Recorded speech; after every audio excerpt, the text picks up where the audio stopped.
Good evening. It is Monday, the 10th of November, 2025. It's coming up to 8:30 p.m. UK time, and this is part of my journey, show 60. I can't believe we're at 60 shows. This is my mental health talk show. It's one that was inspired by Double P way back, I think, in March 2021, and I've spoken to a lot of people since then. This show is an interesting one as well, as usual. This is someone I've only sort of recently connected with. He's someone who brought to my attention by Jake Detonator. He said he'd been asked to do a Dilla event and he'd designed artwork for a Dilla 7-inch vinyl. And of course, that piqued my interest being a Dilla fan. And so I got in touch and here he is. He's going to talk to us about lots of different things: production, records, Dilla Day, the pandemic, and yeah, much, much more. So here he is, Vice Beats. Hey, Criztoz, how you doing? I'm good, man. Thanks for coming on the show. I can see from when I was looking up a little bit about you today, the amount of things you do, podcasts and, beats and educator and all the rest of it. So I imagine you're pretty busy at the moment.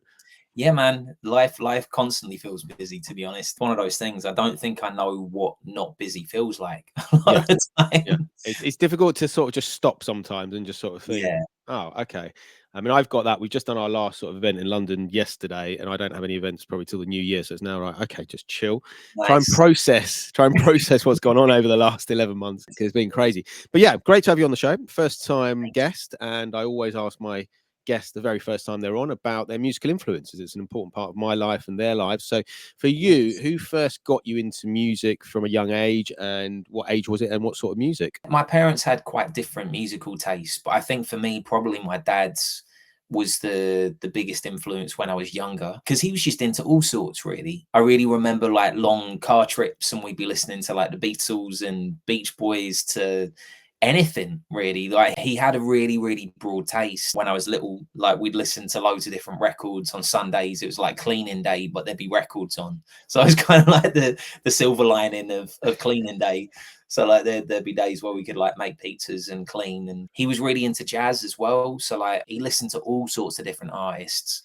He loved people like Stevie, and like I really loved his music. It was just kind of something different. And I think the kind of common thread of a lot of the music he listened to, even if it wasn't soul music, was there was a lot of soul in the music. There was that kind of real attention to detail and love for music and all that side. And I think when, in terms of age, I think one really markable moment for me was the Jazz on a Summer's Day soundtrack.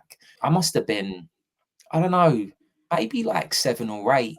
And my dad played that to me and I just loved it. And I didn't understand why I loved it so much, but like it connected with me on a really deep level. And like there was so much stuff on there, like Lullaby of Birdland to Stan Getz to Louis Armstrong and all of these amazing artists. And it's like it wasn't until years after that I found out it was linked into a film. I've still to this day never managed to track that film down. And it was beautiful. And it really connected me to music in a different way.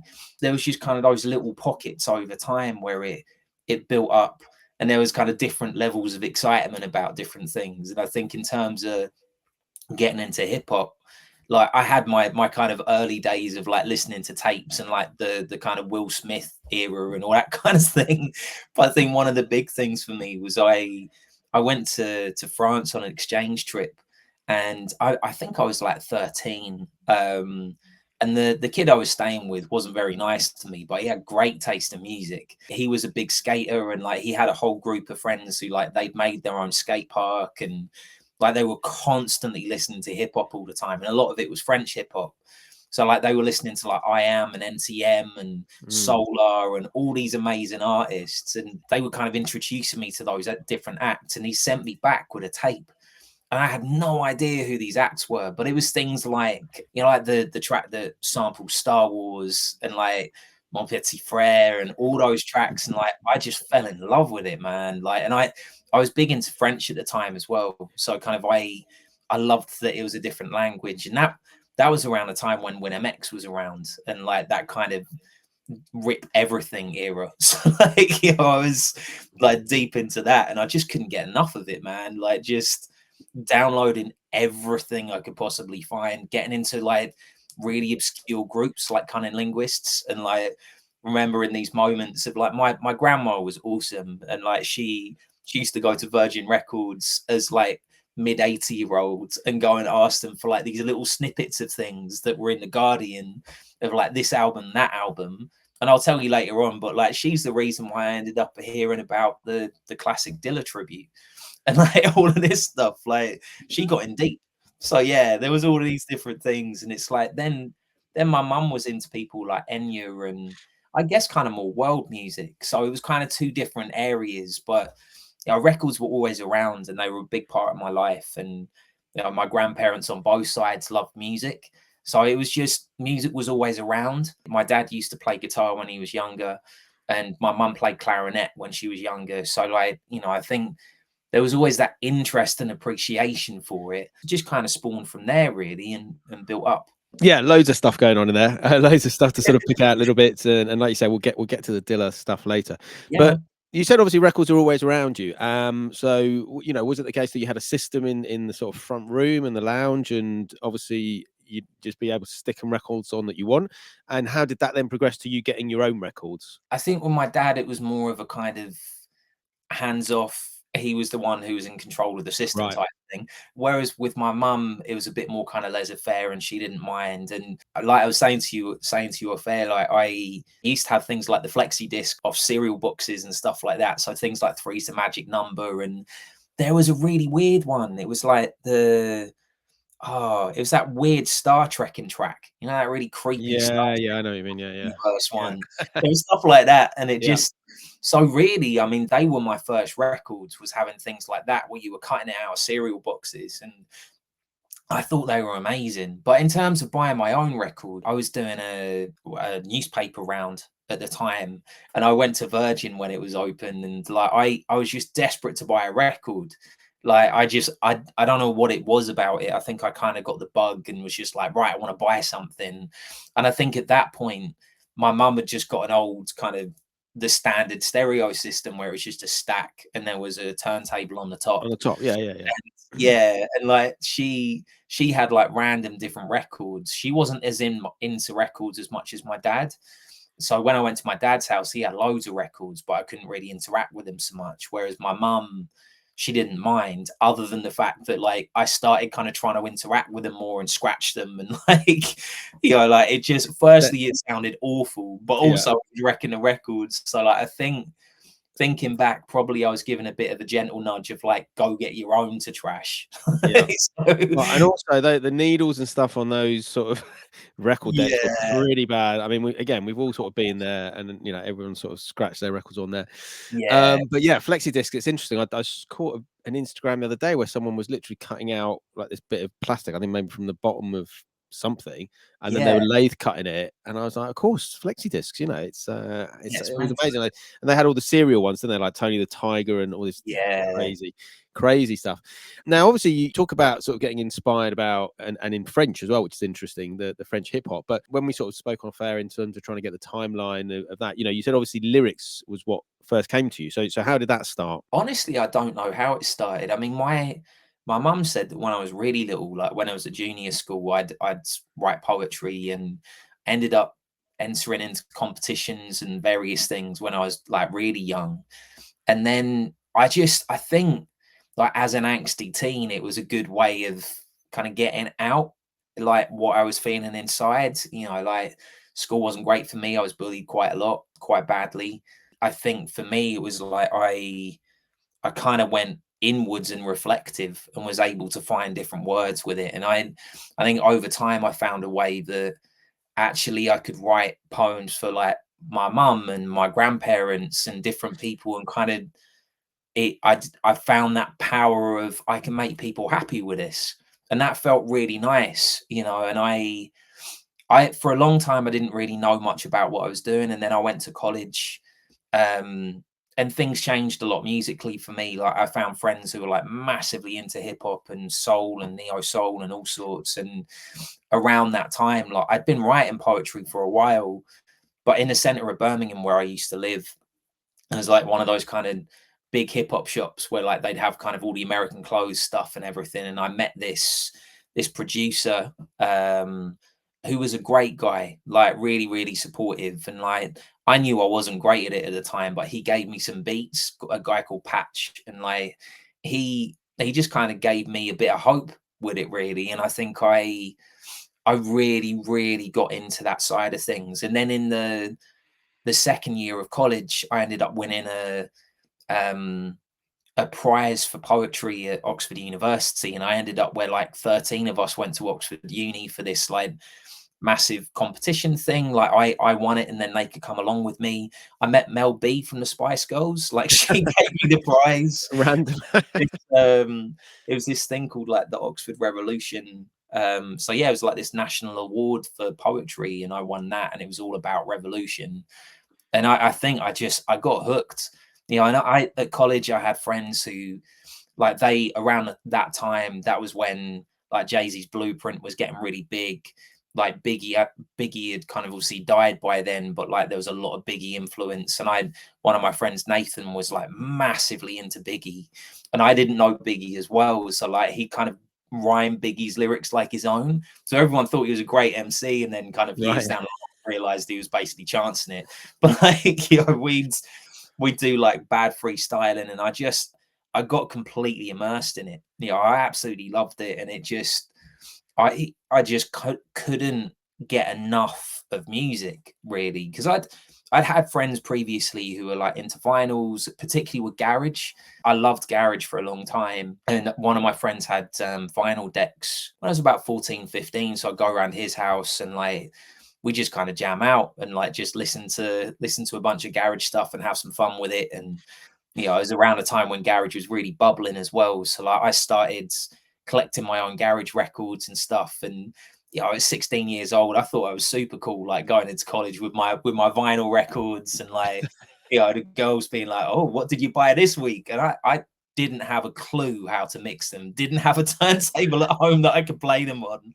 But it all started from there, where it was Just like, carrying them around with you. yeah, like look at this, my prizes. Like, I just loved it, and it was fully getting immersed in it. And it was around the time of like mini discs, so I was kind of copying as much music as I could, and it just built out from there. Really, I went to uni in Lincoln, and I met a group of like MCs and producers, and like we just all massively connected. I had a friend called Matt or Halo, like really good freestyle MC, and like we were all kind of part of this group called Mike Rippers, and we just pretty much lived in the studio. Like, it was great. Like they just built the campus and no one was using it, so like we would literally sleep in the studio and like just cut our teeth and learn how to produce. Because up until that point, like the first beats I made on my PlayStation using Judge Jules music, like, and then kind of elevated from that to Hip Hop EJ, then Cool Edit Pro, and then kind of slowly but surely went into kind of more professional software. So it's like Cubase to Ableton. I've been on Logic for years Well, I now. mean, what did they have when you had the studio at uni? Well, you know, what sort of stuff did they have there? That was so they had an MPC that no one really knew how to use, but it was really cool. And it was just moving away from tape stuff. So like there was a tape machine in the corner, but we were never allowed to use it. And in terms of software, I think they were using Cubase, because a lot of the uni studios at that time, they'd use Cubase as opposed to Pro Tools, and Logic wasn't as prevalent as it is now. Yeah. So yeah, it was kind of the main software, really, and it was affordable. Like I had the light version of Cubase, so yeah, I could kind of use that. And when I graduated, I got really close with. There's an amazing producer called Mecha83 who used to go under Rise, and he taught me so much. Like we connected on SoundClick, which was like this kind of, I don't know whether you remember it, but it was like, Click? No, I don't think so. What is so that? it was kind of pre SoundCloud days. Right. So it didn't precede it by much, but it was that same kind of concept ish. But you could have like online chats on there, and we just really connected. Like we were both, I think we're about what 2-3 years difference in age, and like we were both massively into the same hip hop, and we were both trying to build our beats. I was rhyming more at the time, and yeah, like Rise really kind of helped me out with stuff. Like he came down from Manchester to Birmingham, and like he's the one who really got me into understanding Dilla properly, because I've been listening to Dilla for a long time, but through other albums, so like Slum Village and Tribe and Fireside and all that stuff, but I didn't fully know Dilla as a producer. When I graduated, it was like a year after that Dilla died.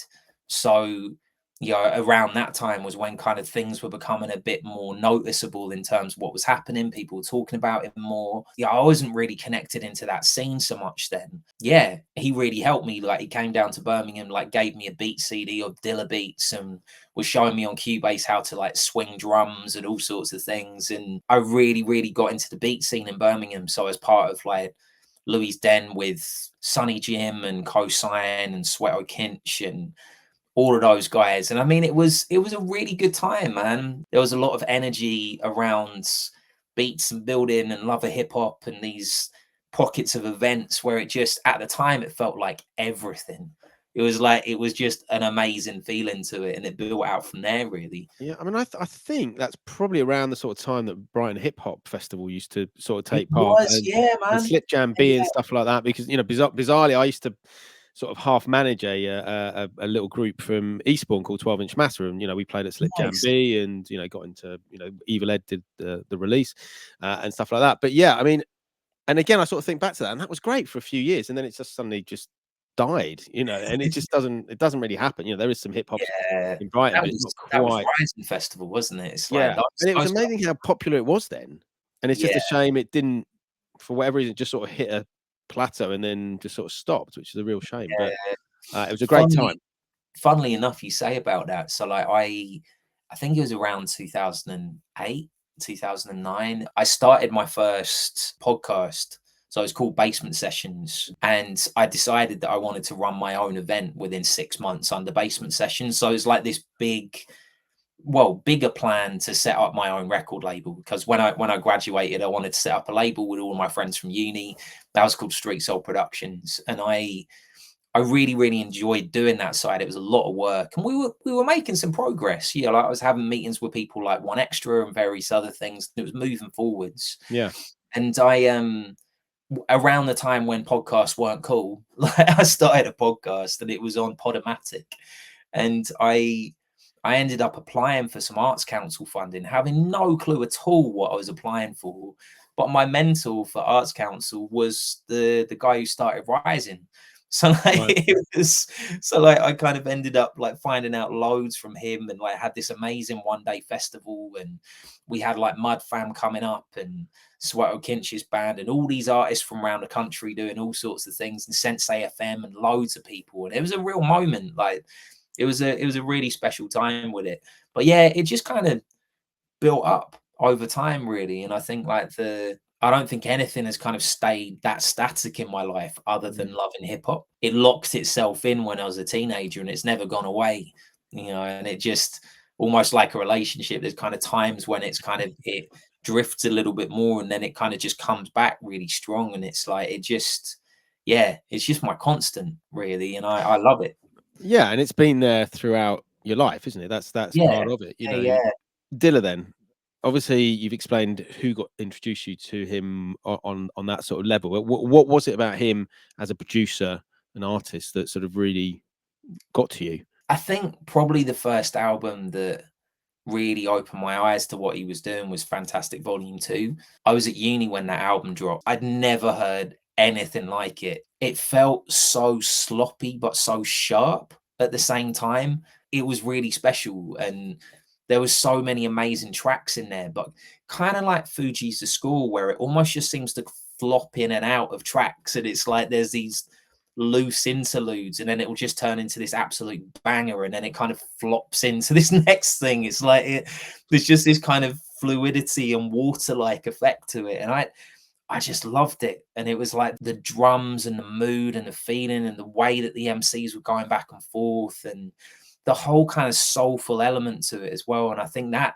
that's one of the things for me, is like, because I've always loved not only hip hop but also like soul and jazz and funk and blues. Dilla's sound fused those together in such a perfect way, you know. And it wouldn't just be a case of he's going to chop up a soul sample. He'd get some of the best now classed as neo soul singers in the game involved, whether it's like Dwele or D'Angelo or whoever, and get them involved and just make these amazing sounds. but then almost kind of juxtapose it with these like really grimy lyrics at times.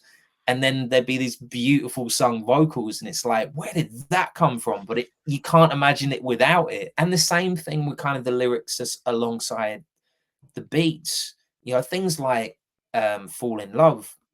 I love that beat so much. I can never play that to my kids. You know, it's such like wrong lyrics, but at the same time, I love that tune. But the beat is beautiful. And it's those kind of things where it just I feel like with Dilla, you could.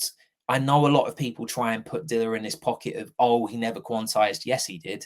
Like, he never did this. He never, and it's like, he was a producer and he did loads of different things. But I think that's why I loved him, was that, or still do, is that his music kept you on your toes. Like, you listen from Dilla project to Dilla project, and even Dilla beat to Dilla beat, they're different. Like, none of them are kind of exactly the same, and you couldn't put two beats together. I mean, it's why he's so hard to mix.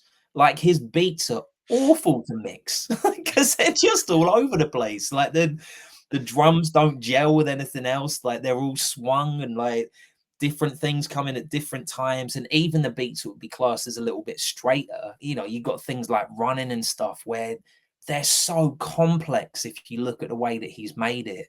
And I think that's the thing, is like when you were saying about what it was with that connection, I've got such strong memories, like being with one of my housemates at uni, and like he was from Bristol, and that's where I've lived for the last 12, 13 years now. And like, we go on these massive road trips to go from Lincoln to Bristol, and like, it'd be nothing but hip hop. So it'd be like Fireside and De La Soul and the Roots, all of these different groups. And like, it was great, man. There was so much stuff within that there was like a certain sound that every single time I heard it, I just really connected with it. And it wasn't until later down the line that I was like, I love the drop. Like, it's one of those instrumentals where if I'm working, I can just put the instrumental to drop on and just listen to that on loop, like, for hours. It just gets to me. It's like, there's something about it. And it was the same with so many of those different tracks where, you know, same with De La Soul, I just kind of found that again and again and again, the albums I was listening to, my favorite tracks on those albums were produced by Dilla. And I mean, you know, it feels like he was a bit of a star maker as well. You know, when you look at certain artists who they were doing their thing, but then Dilla came along and it was like, it just rose up. Next level. You know? Yeah. Yeah. I mean, you know, you look at people like Common and the things that he did with them, and like that whole kind of movement, and the idea that people like Questlove and him were kind of rising each other up. And it's hard to imagine what the world would have been like without Dilla as part of that, because he was such a core element. And the people that he inspired and all of those different elements, I think it was just that sound. It was just, there was something about it that it sucks you in without even understanding what it is that's sucking you in. It's just something really different and really special. And yeah, I kind of, looking back to it over the last few years, the amount of records that I've got that are his and not realizing, or he's involved in it or whatever, and they're still coming.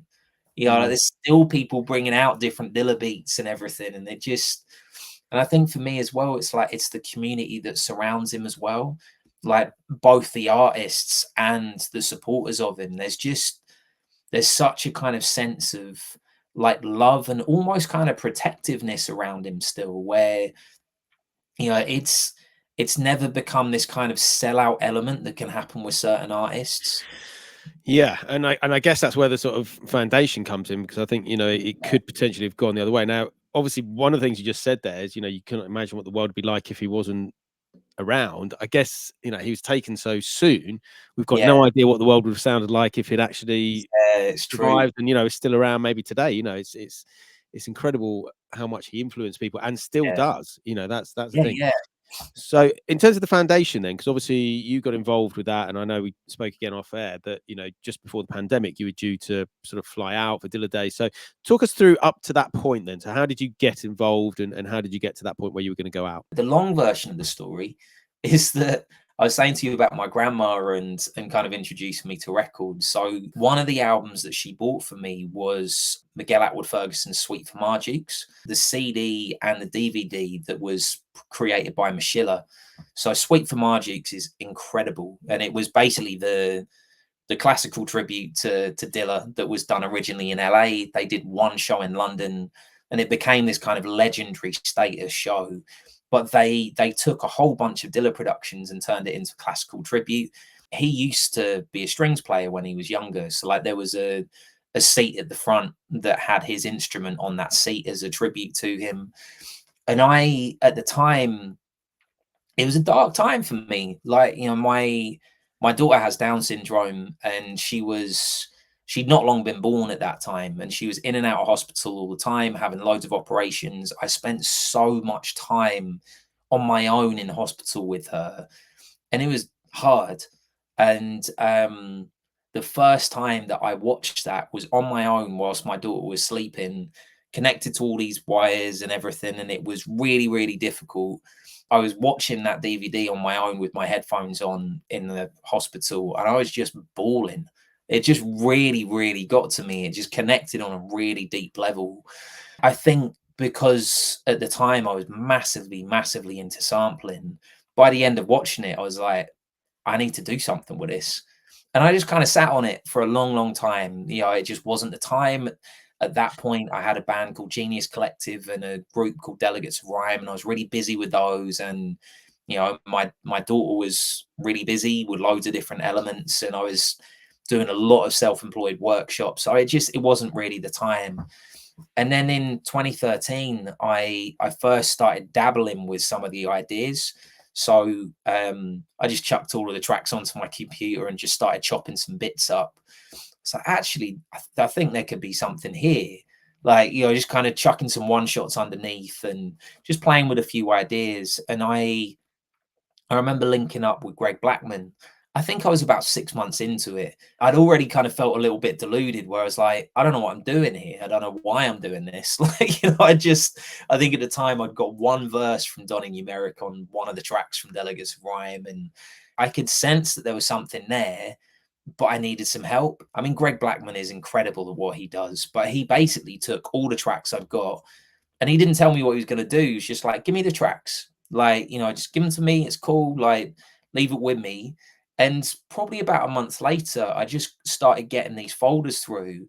And he was like adding bass lines and organs and keys and vocals and all of these different parts. I was like, what's going on? Like, this is amazing. Like, it turned from this kind of little bedroom project into this thing that was really forming into something. So at the time, I ended up thinking, right, okay, I think I probably need to reach out to someone about this because I think this could be something. And from the very, very early stages, when it kind of got past Greg and Donny being involved, I was like, I know that this needs to be official because everyone knew what was going on with all the estate, and there was so much mess around what was happening for the Antsies. And like, I was very, very clear in my head that if I couldn't get this thing cleared, I wasn't going to release it. I never have been and never will be that kind of person that just does bootleg stuff. Like, particularly when it's someone who's passed away, that to me just doesn't feel right. It doesn't fit with my ethics. So I started trying to get hold of the foundation. But at the time, it was a much smaller operation. And it was Dilla's auntie who was looking after it, and kind of Marjukes was a little less involved. I remember like being at work at the time, I was fully blitzing like international calls, trying to get hold of them, and like calling in my lunch breaks at the time, and like trying to link up with them. And eventually I got hold of his auntie, and like she was in the middle of shopping, and she was like, okay, tell me a little bit about it. And I sent the tracks over to her that I'd made, and I was like, look, they're just rough demos at this point.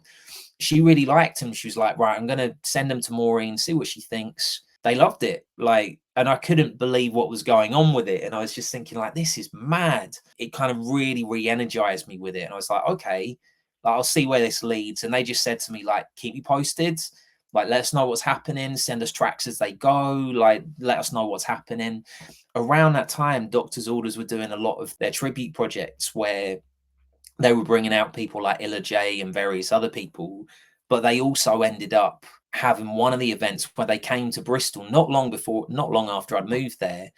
And it was Illa J and Marjukes came and her husband Tony. And she knew who I was and she wanted a picture with me. And I was like, what? Amazing. What is happening? Like, this is mad. And to this day, I've never had that photo because Tony took the photo and like, and I was like, look, can you send it over to me? And like, we didn't catch each other's numbers properly. And like, it just never happened. And I was like, oh no. But like, that was just an amazing moment of like, this is crazy. Like, you know, Marjukes knows who I am and she's happy with me doing this. So then the next step was like, right, okay, now I need to get hold of Miguel Atwood-Ferguson's team and sort this out. And it was a no initially. Like the Oh no. manager didn't want to do anything with it, wouldn't give it to Miguel, just shut it down basically. And it was like, okay, I'm not taking this as a final no, but this is quite a big knock, and like this part of it. So in the meantime, I got HHV linked up with it and they were amazing with it. They actually ended up giving a donation to the project as well. So like, they normally with distro, you kind of get a set fee, and they doubled their fee so that other half would kind of go towards getting the project out there and helping. And so that was kind of the beginnings of the donations for the project, which was amazing. So HHV were on board, Marjukes was on board in the foundation, and at the time they were kind of developing the foundation and doing more and trying to build things up. I think it was about a year before the project came out, I'd seen that Miguel had said that his manager was changing. So I was like, right, just going to give this another shot, see what happens. We started having a conversation, and it was much more an open chat this time of like, okay, tell me more about it so I can understand it. How does it work? Like, what is it? All that side of things. And it was a long conversation that lasted over about 3-4 months. There was this point where I'd got everything done. Like, Nina Feeney had done these beautiful graphics. Like, I'd got all of the tracks in, all the features that I wanted. Everything was there. It needed mastering and it needed some little tweaks and finishing and stuff. HHV said in principle they'd be on board, but I'd basically got these 3 parties where everyone needed to know that everyone was on board, which was a real like weird jigsaw where Marjukes needed to know that the label and Miguel were good with it because they were tight with Miguel. The label needed to know that Miguel and Marjukes were good with it, and all of those people needed to interconnect. And I just got this email through from Miguel's manager like, yep, we're good. And that was it. I was like, it's happening. Like, wow. It had been, at that point, it had been 6.5 years that I'd been working on this album. And like, I couldn't believe it. Like, I was walking down the street crying, and I called my wife and I was like, it's happening. Like, it's actually happening. And like, from there, it was one of those mad moments where like, it was like the brakes were off, and it was so fast. I think that was September 2019 that I got the confirmation. I got the album mastered the next month. It got sent to press 2 weeks after that. I got a press guy involved, like Andy Kettle. Like, everything was just kind of slotting into place. Like, Chip Shop did the launch party, and like, they were 100% on board. Just everything was clicking in. The hope was to go out to Detroit, but also, you know, I was talking to the chapter in LA and all these different things. There was loads of things where it's like, okay, this could happen, and various things in the UK where it's like, I can link into this event and we can do this, that, and the other. And then, yeah, it just all collapsed. And honestly, it was heartbreaking. The launch event was mad. Yeah, I mean, my wife at the time was 4 months pregnant when we had the launch party at Chip Shop. It was already around that time where people were starting to get a little bit shaky as to what was going on. So it was like the day after Dilla's birthday, and it was a great day. You know, like we had an amazing time, and there was so many good people there, and like so many lovely moments with it. And I was like, this is awesome. You know, like, this is really, really special. Just this kind of mad moment of like, all right, we've made it. Like, this has happened. And there was just all these little things that were happening where kind of people were connecting, and different people who'd never met each other. You know, I've got something, I think it's like 27 artists on that album. Yeah, from all over the world. You know, and it was mad the way some of those connections happened. And I mean, you know, like, mad moments with it as well. Like That Love, which is the lead single from the album, the first MC that I sent that to was Ty. you know, and like it was going to be Greg Blackman and Ty on it. But I won't go into the ins and outs too much, but there was a partner who was going to be involved and he wasn't on board with it. So Ty kind of decided he didn't want to get involved with that partner, so he stepped away, which is why I ended up getting Odyssey on it. And yeah, I'm super proud of that track, and that's my kid-friendly rework of Fall in Love called That Love. Yeah. But yeah, it was a crazy journey, man, and it's like I learned so much about it, and I know there's quite a few things where I probably could have sped certain things up. I probably could have done certain things differently. I learned a lot through it in different ways, but it was a mad journey, you know, and it's like I kind of felt like all of that stuff paused.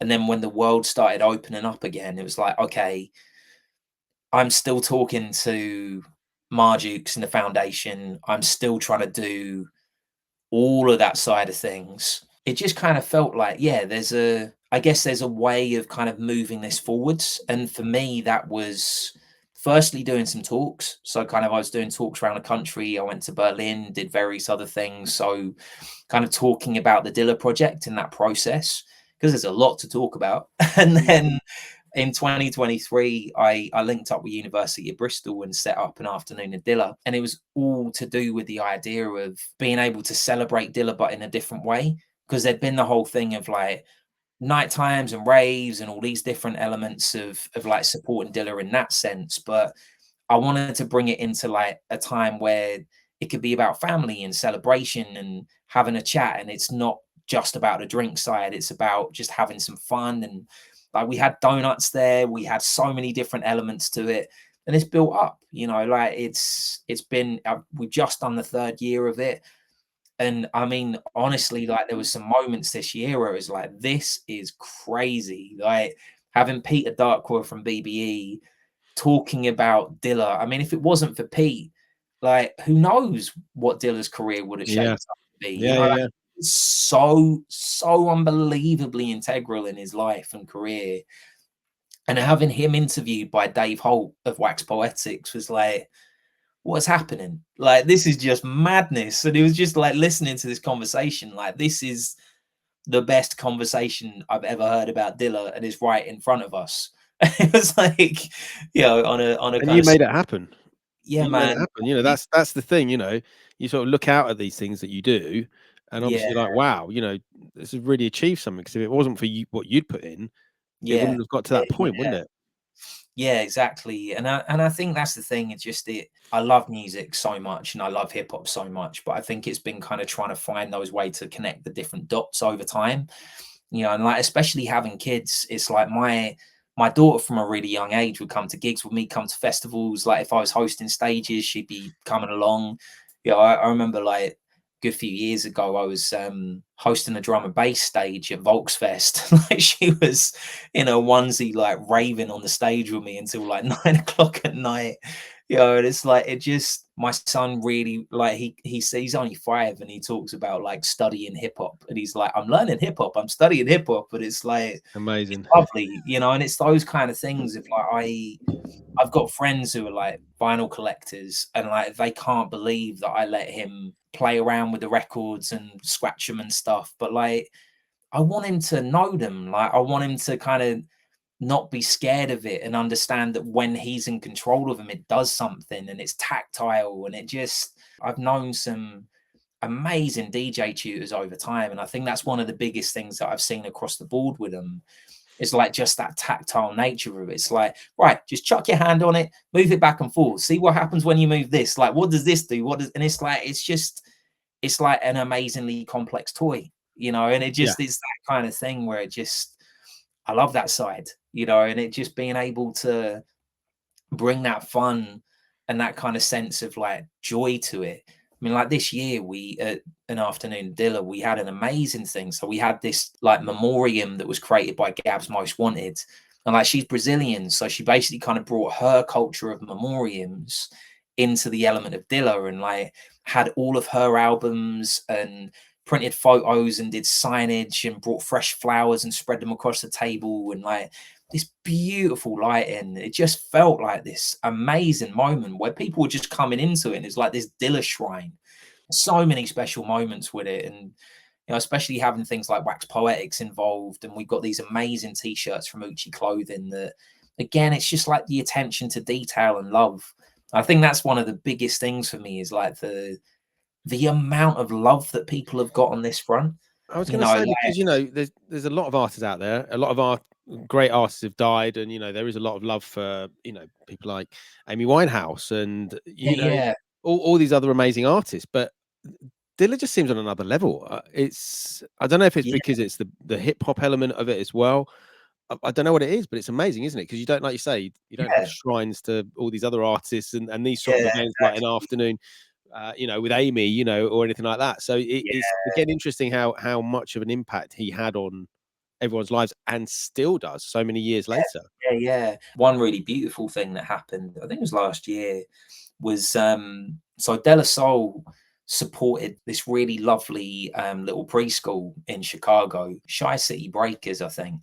It's like these super cute little kids. They're all like preschoolers, so really little. But the woman who runs it used to be a break dancer, and like she teaches them all about hip hop culture. De La Soul met them and just fell in love with these kids. They brought them on stage a number of times. Like the kids just loved them to bits. Like they had a real connection with it. So I found them through them, and I got chatting to the lady who runs it. I was saying to her, like, do the kids like records? She was like, well, actually, a lot of them have never seen a record, and like we're just about to get our own vinyl player. I was like, cool, I'm gonna send you some records then. Like, how many kids have you got? I think there was like 25 kids or something. So I ended up sending out like that love to all of the kids. Like it was amazing. Like for most of those kids, it was their first ever record. Yeah. I kind of sent that and some stickers and some different bits. And she sent me this really beautiful video of like all these kids saying thank you. And like they got this bright red vinyl player in the back of the room that was playing the bright red vinyl. And it was like, this is amazing. Like it's those kind of moments where it just feels so wholesome and so inspiring. It And you feels, also don't know, all those 25 kids who are listening to that now, 1, 2, 3, 5 maybe go on in the future, and one's an amazing MC, one becomes a yeah, producer, and they'll exactly. remember back and they'll be having a conversation like this. Oh, I remember we got this red record in a red record player that our teacher got Yeah, from this guy. But it's amazing, and because they're so tactile, you can pass it on. Because if you'd sent them an MP3, yeah, it just wouldn't have the exactly. same impact, would it? Yeah, I think that's the thing, isn't it? It's why it's so special, and I think for people who don't get records, they just don't get that element. But for me, it's like, yeah, the tactility of them is so important. Like they're in your hand, you can feel them, they're there, they're present. And I was managing editor for Wordplay magazine for like 8 years, and I think that was one of the big things for me, was like having the magazine. Like we'd work so hard for it, but then having that issue in your hand and knowing that you'd done that, and like Yeah. people would enjoy it and read it and keep it and store it as a collection, and it would go, like you say, it would kind of go house to house, and it would be with them. Like that stuff's special. You're forming memories, and you're forming conversations and opinions and all sorts of things, and it's like that's really special to be part of that. As I said at the beginning of the show, one of the things that connected us is obviously Jake Detonator, who's done some art Yeah. for me. You can see the little life boy in the corner. That's one of Jake's, Oh, and he's done some of other course. 45-day stuff. Yeah, I saw that he'd come along to your event, and then he told me about it, and then he said that he was doing the artwork, and obviously one of the things you were talking about tactile. It's not just literally the record; it's the sleeve and the artwork and all the Yeah, rest of it. for So sure. here we go. I mean, I love his stuff. He's so good. He's so good. It's amazing artwork. Jake is brilliant. And I met him a few years ago. I interviewed Charlie Tuna. I think it was 2019. I was still with Wordplay, and I was just starting up my own podcast, Digging the Crates. Interviewed Charlie, and it was the album that Charlie and Jake did together. I met Jake there, and he was great. Like, he was just such a memorable character and super talented, and like really just inviting and easy to talk to. And we just connected, and it was mad, really. Like, we kind of lost touch a bit. And then when I released the Dilla album, he came to the launch at Chip Shop, and it was his birthday. So I gave him that love as a birthday present. And we just kind of stayed in touch digitally for a while. And then when I knew I was bringing an afternoon of Dilla back to London, I was like, look, do you want to get involved? And he immediately was like, yeah, cool, and like, let's do some artwork, and what can we do? And he was originally talking about doing t-shirts and stuff, and I was saying, look, you know, I've got Uchi clothing on that, so like, I don't think that will work. And then he was saying about prints, and I was like, I think they're probably going to be doing that, but I think we can probably do more than that.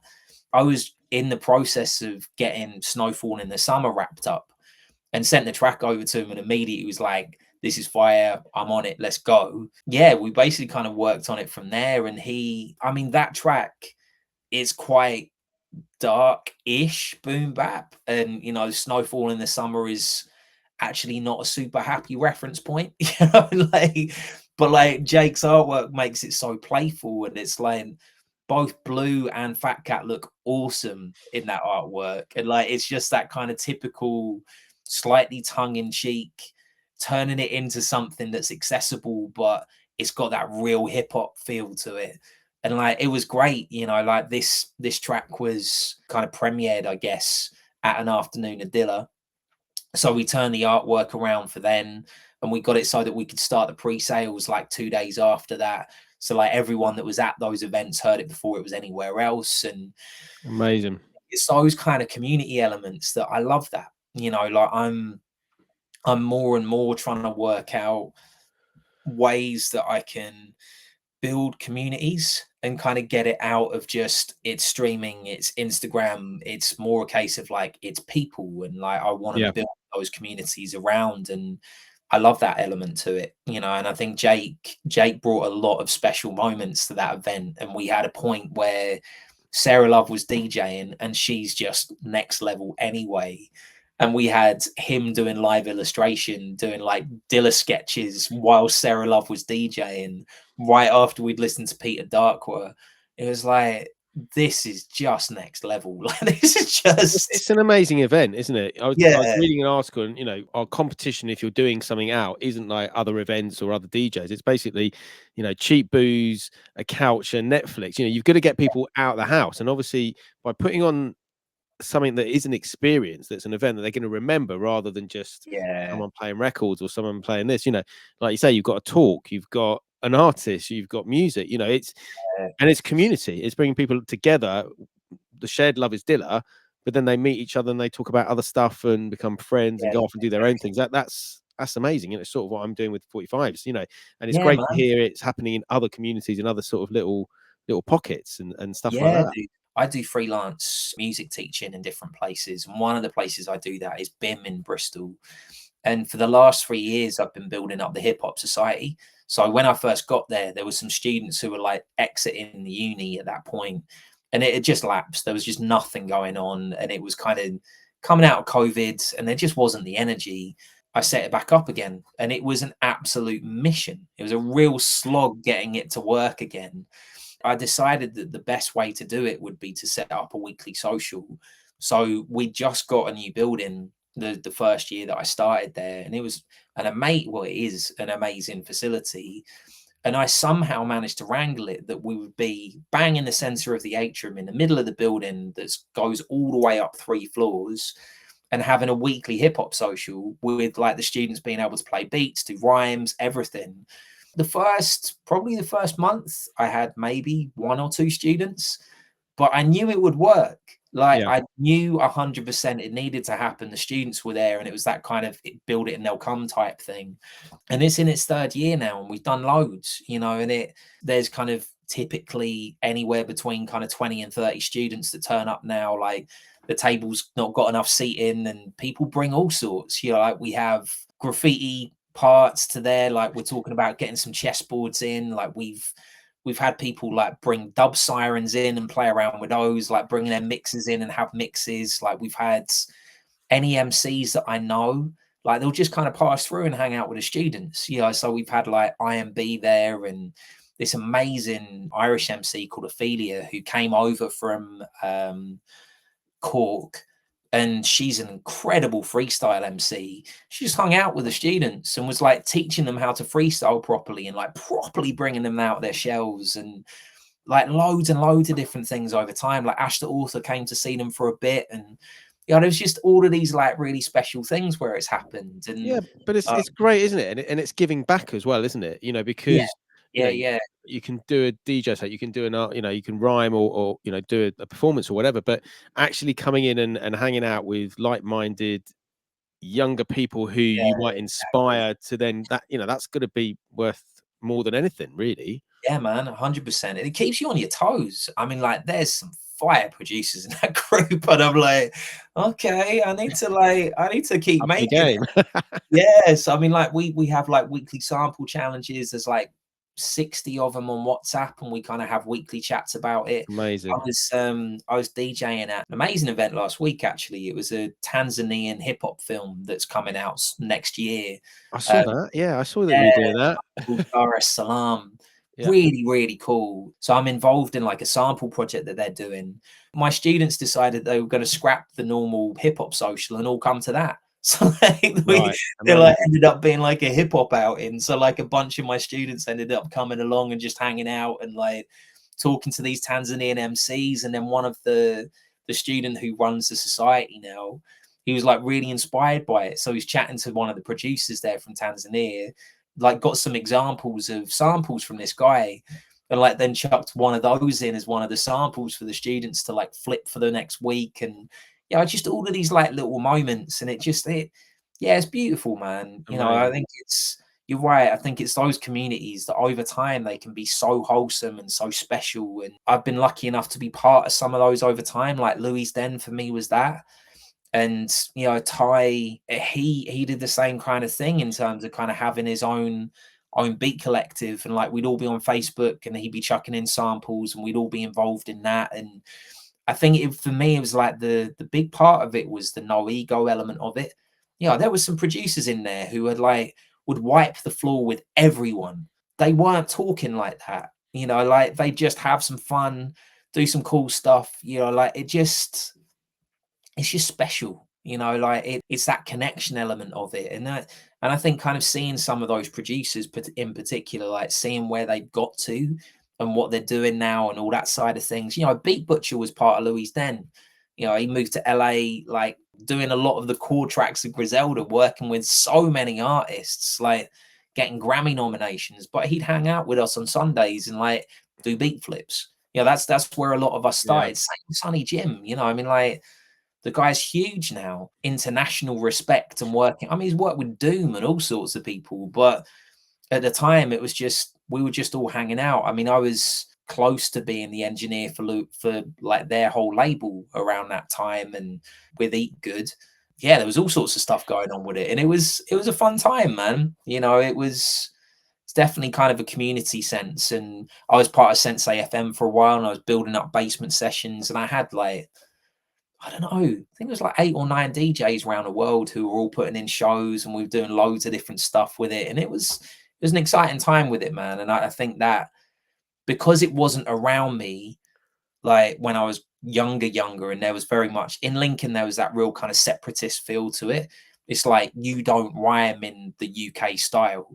You know, Right. like it was very much that like task force, like this is the sound of UK hip hop, and you don't sound like that.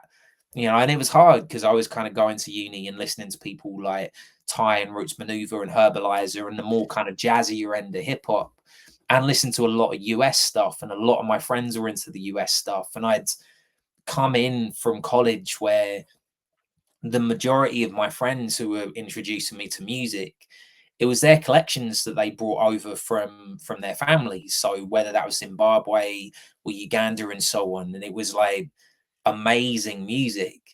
And then it was kind of going to uni, and it was like, no, you're not the right sound here, you know. Like, and I found it really difficult as an MC, and it was really tough going. And then I went to Birmingham, and I had the same kind of thing. And I think the first place that I kind of connected into it was the Yardbirds in Birmingham, which was an amazing jazz club. They had a whole bunch of different hip hop things happening there.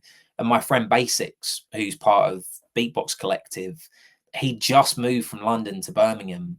And he was kind of in a similar place where I think he didn't quite know where he fit. And he brought a brand with him from London called Scratch Club. And he basically started up like this weekly hip hop night. And you know, it was hip hop. So there was all sorts of problems. There was like graph in the toilets, there was all these different things happening, but he kept it going. And it was Yeah. amazing, you know, like, and we had so many MCs pass through that thing. And it was kind of seeing those moments like build up. And I think, you know, we ended up living like three doors down from each other. So we made loads of music and tried to help each other out. And I think he was one of the first people who kind of got what I was trying to do more. And, you know, I was able to like really build up what I wanted to do my way, Yeah. you know, and kind of find my own sound and kind of Yeah, accept exactly. I was more into like the jazz side of things, the lyrical side of things. And over time it built up, you know, and Definitely. found my Definitely. home, I guess. Cool, man. Well, a couple of things. Obviously, we mentioned Jake and you mentioned Charlie Tuna. This is my copy of the Yeah, man. Charlie Tuna record signed by Charlie Tuna and Crafty Cuts when they played in Brighton. And I Man. think Jake was actually at that gig, but I didn't know him then. And then we spoke Oh, about it right, okay. afterwards, which was interesting. And then Tanzania, I've actually been to Tanzania and been to Dar es Salaam because my Amazing. friend was there. So as soon as I saw that today, I was like, "Oh, that's interesting. I've been there." That's It was really a long cool. time ago, but yeah, they had a decent music scene out there. We're almost coming to the end of the show. That hour has flown by. Really has been. But let's do the last section, which is Yeah. as a result of Mark Lancaster on the very first show, he asked to the guests through me what 45 lift their spirits. So then I asked DJs to and who come on who say, you know, 3 45s that lift their spirits. And we've even got a mix, an uplifting mix, which is all 7-inch vinyl. So let's start with your first So one and what you've got and why have you chosen it? so the first one for me is we were talking about Rise. So he's now Mecca 83, but it's Rise Message to the Architects. Yep. I absolutely love this song. It's just, to me, it's one of the most beautiful instrumentals out there. Like, the way it's so fluid. For me, it's like he's a real kind of sample archaeologist. I think there's certain producers who they just dig so deep and they find these like treasures within it. And I think for that song, it takes me into another world with it. I think it's really special, and it kind of calms me but excites me at the same time. And I think it was around this time where we were watching each other grow, and he was a really good friend. Well, is still a really good friend. We just don't get to talk as much, but he's always been a massive inspiration for me as a producer. And I think again that whole thing of just he knew where he wanted to go, and he just Do it. was doing something different. And I mean, it's because of him that I got my first ever paid production with Rep Life and all sorts. And I think it's that personal connection, but that music gets in, it's just Yeah. beautiful. And I think the rooting back to, I was talking about him earlier, but Horn Dogs, like, it's just an absolute upbeat gem. Like Horn Dogs Moving On featuring Ty Oh Breeze. yeah.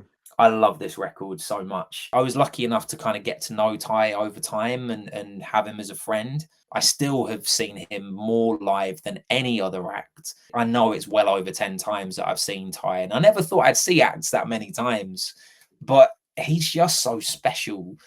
And that record for me is just so much fun. It's really light. The horn section is amazing. Like, and again, it's that kind of link of like French and UK hip hop styles coming together. It just, yeah, it's just so on point. And like the Horn Dogs are amazing. Like at the time, they were all wearing like massive dog masks and all sorts of things. And just there's those kind of groups where I love that whole thing of kind of fusing fun with skill. Yeah. I really love the Apples for the fact that, like I was saying about the Yardbirds, first time I saw them there, like they all came out in like bright orange boiler suits and absolutely smashed it.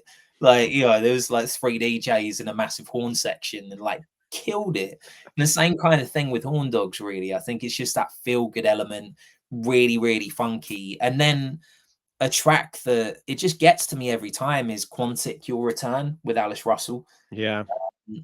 Just beautiful. I think He's I'm an amazing producer, artist. Yeah. I've yeah, seen him a few times live and all his stuff's amazing. he really is, man. And I Yeah. think that's the thing is like I love a good kind of flowy intro.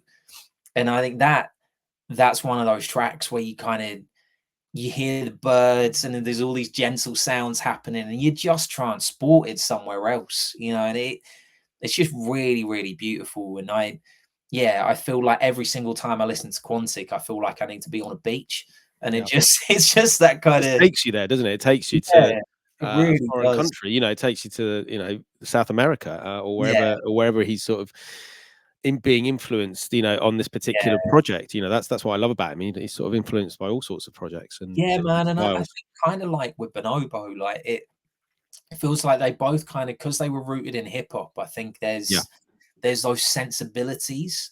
So there's like that drive and rhythm, and there's kind of the bass is a little bit deeper than you might expect from traditional soul music, and there's like the way they mix it is slightly mm, different, but then it's got that really deep rooted kind of soul jazz and yeah, like Brazilian sounds and all sorts of different things in there, and it just yeah, I love those records, man. I mean, actually, if I'm allowed to sneak one more in, go for this it. Yeah, this is definitely like one of my favorite tracks of yeah, all time. So like Home Cut, I don't even know, with Soweto Kinch and Corin Bailey Ray.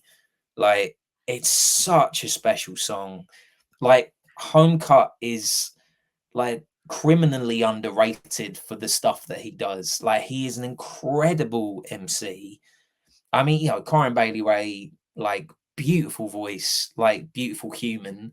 And Sweato Kinch, I mean, I was lucky enough to like I used to do workshops with him weekly and like really cool guy, you know, like just really, really special and amazing to see the level of stuff that he's doing now. But he was always on a next level tip on that front. And you know, he's one of the reasons why I ended up becoming friends with Ty and stuff as well. So I don't even know. It's just again, I think one of those songs where you know, there's certain songs where you just know every single part of the song that's going to come up, and you're kind of almost excited about it. Where it's like, oh, it's yeah, coming up to the drop. Oh, that breakdown's happening, and there's like there's going to be this little sax forward. It's like it's almost like I kind of guess like film nerds will kind of break down certain scenes of film. yeah, yeah. I guess, yeah, That same kind of thing of just like, oh, I love this break. Oh, wait for this bit, and it's like you know, I'll kind of have people looking at me like it's just a song. It's like it's not just a song.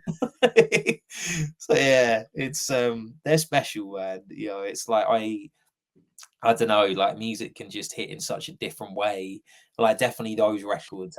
I think for me, it's definitely those personal connections to a degree, but also like the memories that attach to it. TM Duke's Maps from the Wilderness, like it's definitely one of those albums where it kind of almost reminds me of an entire era of my life where you know I was kind of getting to meet different artists and things were kind of looking up a bit more, and it was like yeah, like this feels like something special. And yeah, I think like kind of in terms of changing times, like Bonobo's Black Sands, same kind of thing.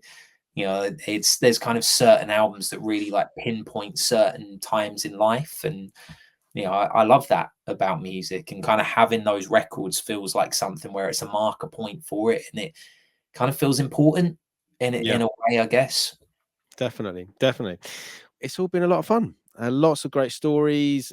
Really interesting to hear how you started, and it was so close that it might have even been shut down. But thankfully, you know, you Yeah, tried and you didn't give up, and obviously, it then turned into something amazing. You know, community and people just celebrating the life of Dilla. And yeah, looking forward to the record. I think I've certainly pre-ordered it, but it's not quite out just yet. Is it? I think is it quite soon?